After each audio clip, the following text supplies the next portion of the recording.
اعوذ بالله من الشیطان الرجیم بسم الله الرحمن الرحیم په پاټه قبایلو په حقوقو باندې به خبره ورته وکړم د جماعت اسلامي مشر سراج الحق صاحب ته دا اپیل کوم چې د قبایلو چې کوم حق دی په قومي اسمبلی په سینټ او په سپریم کورټ پاکستان کې پیش کړه لکه کله 25 آئینی ترمیم منظور شو نو باقي قبایلو سره وعده کړې وه 100 زره نوکرۍ به پولیس ورکوو NFC ward की 3% हिस्सा सालाना 124 अरब रुपए 10 करोड़ रुपए का जो 100 अरब रुपए बात कबाइल तमील आवागी 224 अरब रुपए सालाना कबाइल हक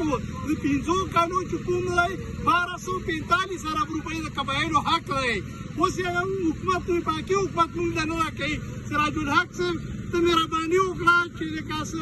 غلس غبین جوړ کړ چې سېنیټر مشتاق احمد سي په سېنیټ کې پیش کا مولانا عبدالاکبر چترالی په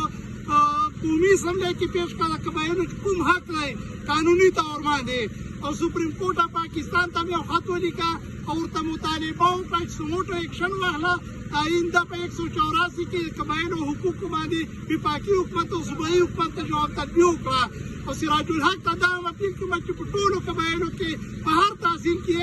د قبایلو حقوق کانفرنس وکړي چې سوشل میډیا باندې قبایلو ته خپل حق معلوم شي اخیری په دغه شعر باندې خبرې خلاصې کړم چې حاجي محمد امین صاحب